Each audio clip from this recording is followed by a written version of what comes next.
दुनिया दो दिन का मेला, ये दुनिया दो दिन का मेला, ये दुनिया दो दिन का मेला। उड़ जाए काऊ दिन हंस अकेला, उड़ जाएगा हंस अकेला, उड़ जाए काऊ दिन हंस अकेला, उड़ जाएगा दिन हंस अकेला। रह जाए मान सम्मान जिंदगी थोड़ी सी, रह जाए सम्मान जिंदगी थोड़ी सी, मती करे रे अभिमान जिंदगी थोड़ी सी, मती करे अभिमान जिंदगी थोड़ी सी।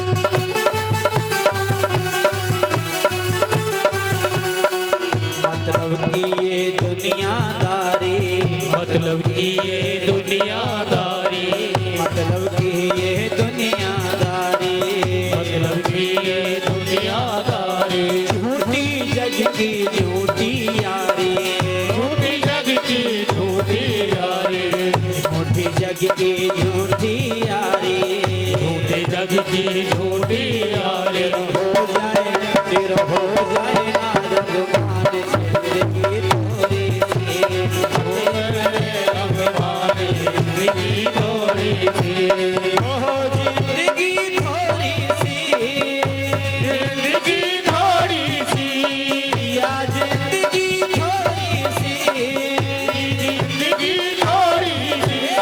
मती करे हाँ मती करे अभिमान मती करे अभिमान जिंदगी थोड़ी सी, मती करे अभिमान जिंदगी थोड़ी सी, मती करे अभिमान जिंदगी थोड़ी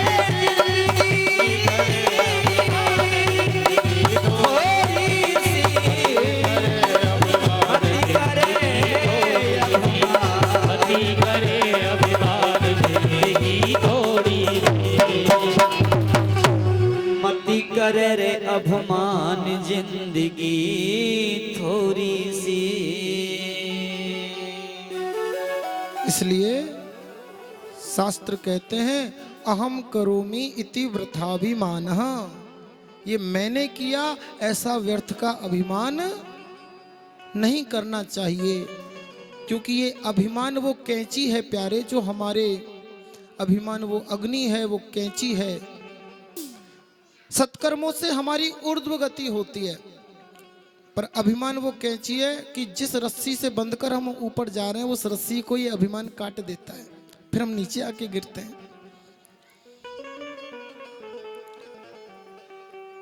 अगर अभिमान करना ही है तो इस बात का कर लो कि देखो मेरे ऊपर प्रभु की कितनी बड़ी कृपा है कि इस कार्य के लिए प्रभु ने मुझे माध्यम बनाया। ये कार्य हुआ, ये कार्य हुआ, ये कार्य हुआ, मेरे गोविंद की कितनी दया है मेरे ऊपर कि इसके लिए मुझे माध्यम बनाया। अभिमान करना तो इस बात का करो। करता नहीं मैं कुछ भी, फिर भी काम हो रहा है, सांवरे की कृपा से जगत में मेरा नाम हो रहा है। उनकी कृपा से हो रहा है, मैं नहीं करता। संतों को कभी अभिमान नहीं होता, क्योंकि वो हर समय अपने कर्मों में प्रभु के नाम का संपुट लगा के रखते हैं। उनके नाम के बल से हो रहा है, मेरा अपना कोई बल नहीं है। तो अभिमान करना है तो इस बात का करो कि देखो प्रभु की कृपा कितनी है मेरे ऊपर। प्रभु ने मुझे मनुष्य शरीर दिया, प्रभु की कितनी कृपा है मेरे ऊपर कि उन्होंने मुझे भारत की भूमि में जन्म दिया। प्रभु की कितनी कृपा है मेरे ऊपर कि उन्होंने मुझे सनातन धर्म में जन्म दिया। और सनातन धर्म में भी जन्म देने के बाद उनकी कितनी कृपा है मेरे ऊपर कि उन्होंने मुझे सत्संग प्रेमी बनाया। सत्संग के प्रति मेरे मन में प्रेम है, सत्संग सुनना मुझे अच्छा लगता है, तो ये कृपा भी मेरे गोविंद की ही है प्यारे। वरना बहुत से सत्संग से नाम से भागते हैं, उन्हें अच्छा नहीं लगता।